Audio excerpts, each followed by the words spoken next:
Friday we started talking about locus. Today I want to look more specifically as the parabola and how it's described with the locus. Now, the geometric description is this. A point moves that its distance from a point, which we call the focus, is the same as its distance from a line, which we call the directrix. Okay. So let's find, the equation of the locus. Right, so a fixed point.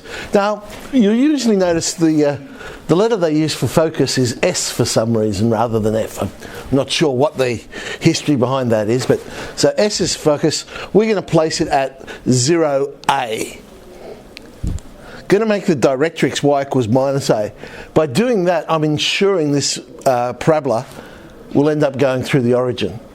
Because remember we said the distance to the fixed point will be the same as the distance to the line, and so they'll both be A units at the origin. So I know that's going to be true. There'll be other points, and there's another one, and another one, and another one, and another one, and another one, and oh look, there's another one. Oh, and another. And we end up getting this parabolic shape. Well, let us prove that it does indeed have the formula we're used to. So one of these random points I'll call xy, and we're saying its distance to the fixed point, 0A, is equal to its distance to the line. Now, the distance to the line will end up being a vertical distance because my directrix there is horizontal, and the point that it hits the directrix there is x, so it'll have the same x value as the point, but its y value of course will be minus a because it's on the line y equals minus a. So the distance from P to S will be the same as the distance from P to M. Subbing that into our distance formula. Get rid of the square root sign, so we'll square both sides. I've now got x squared equals y minus a all squared equals y plus a all squared. Expanding out, and we've got some cancelling that'll happen there.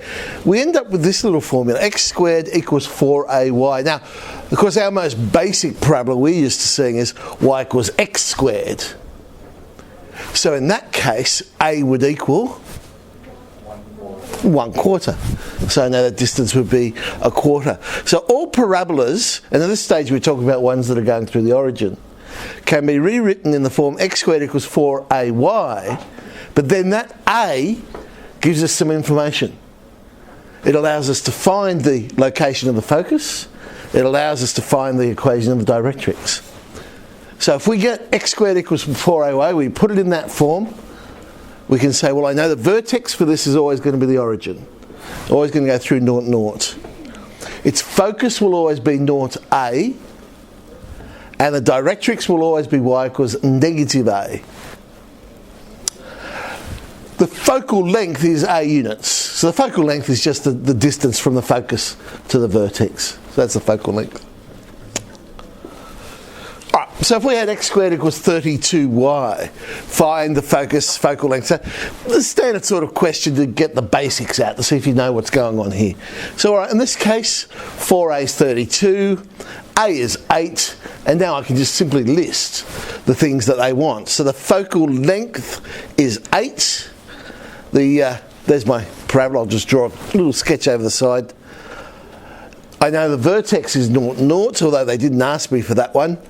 I know the vertex will be a focal length above, so it'll be 0, 8. The directrix will be a focal length below, and so it's y equals negative 8. That's the way I tend to think about it. Of course, you could just sub it straight into these formulae, I guess. So y equals 4x squared. Don't make the mistake here of saying a is 1. Because remember, it has to be in the form x squared equals 4ay. So it must be 1x squared we're talking about here. So this is 4x squared. In other words, x squared is a quarter y. So 4a is a quarter. A is actually 1/16 for this one. So I know the focal length is 1/16. Again, I could say, oh well, I know the vertex is at 0, 0. Focus will be a focal length above, so it'll be 0, 1/16. And the directrix will be a focal length below, so that'll be y equals negative 1/16. So this time they've given me some information about the parabola. We've got to find the equation. We're told the focus is 0, -2.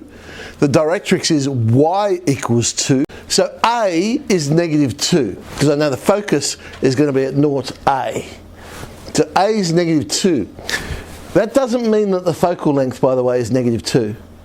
Because the focal length we're talking about at distance, so we don't worry about the plus or minus. The minus is telling me that the parabola is upside down. So x squared equals 4ay. A is -2, so there we go. We got x squared equals -8y. Or if you prefer to make y the subject, you'd have y equals -1/8 x squared. Now over here, the difference here is you'll notice the directrix is x equals -3. The directrix we were talking about was y equals 2. So if it's now x equals instead of y equals, what's it going to mean about our parabola? So it's now on its side. So instead of x squared equals 4ay, it's now going to be y squared equals 4ax. So the x and the y, if you like, have swapped around. So we'll have y squared equals 4ax. So y squared equals 12x. Well, what happens if my vertex is not at the origin? That's fine if it's at the origin, nice and neat. What happens when it's not at the origin? Well, we just use our shifting idea that we've seen with all our other types of graphs. So I can group the horizontal shift with the x, I can group the vertical shift with the y. So that'll mean my vertex has been moved to PQ. It also means the focus has been moved to PQ plus A, because it'll be a focal length above the vertex. And the directrix will be a focal length below the vertex, so it'll be Q minus A. Focal length is not going to change. The actual shape of the parabola hasn't changed. We've just moved it somewhere. So here's one. Telling me we've moved the vertex to 3, 1, and the focal length is 2 units. So we know x squared is equal to 4ay, but we've got the shift happening. So we've got x minus 3 all squared, we've got y minus 1. So x minus 3 squared equals 8y minus 1. That's probably good enough for the equation. We're just leaving it in that 4ay form.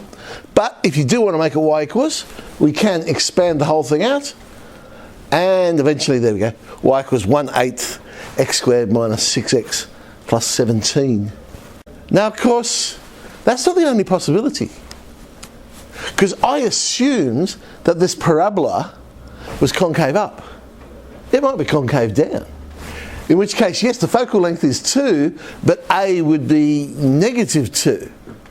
So I've got another possibility. So if I sub in -2, well, I just change it to -8 outside of y minus 1. But if I make y the subject of that one, there we go. We have -8 x squared minus 6x plus 1.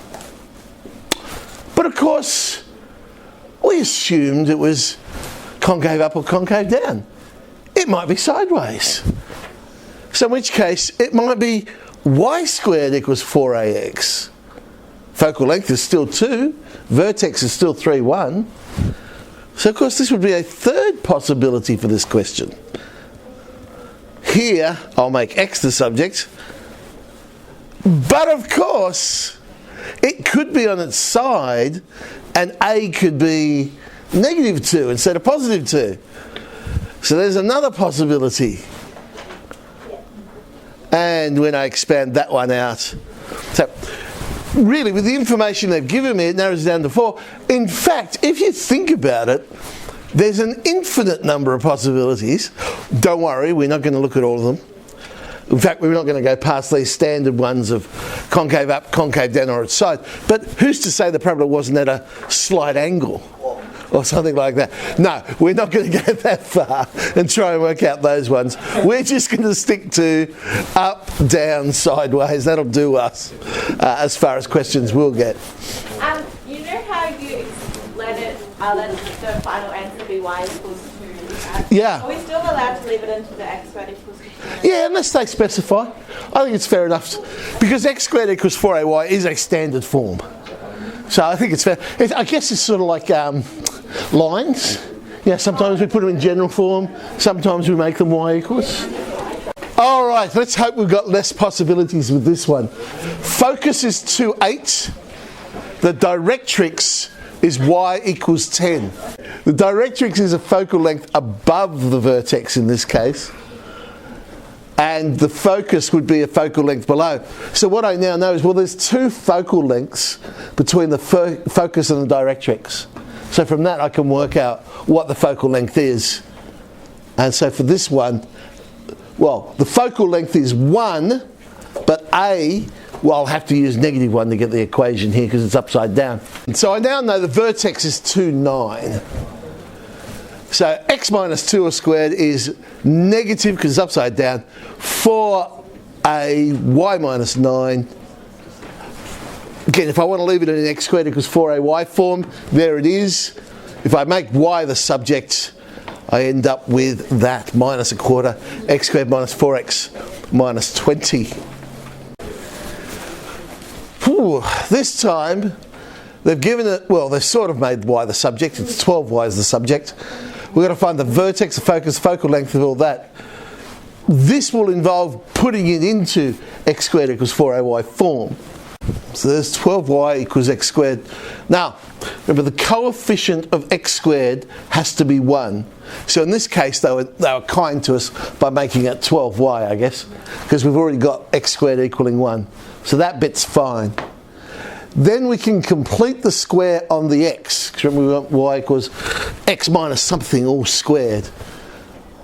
So I'll move the 3 to the other side, and then we get x squared minus 6x, completing the square, so half the coefficient of x squared. So it'll be x minus 3 all squared, because now I need to add 9 to the other side.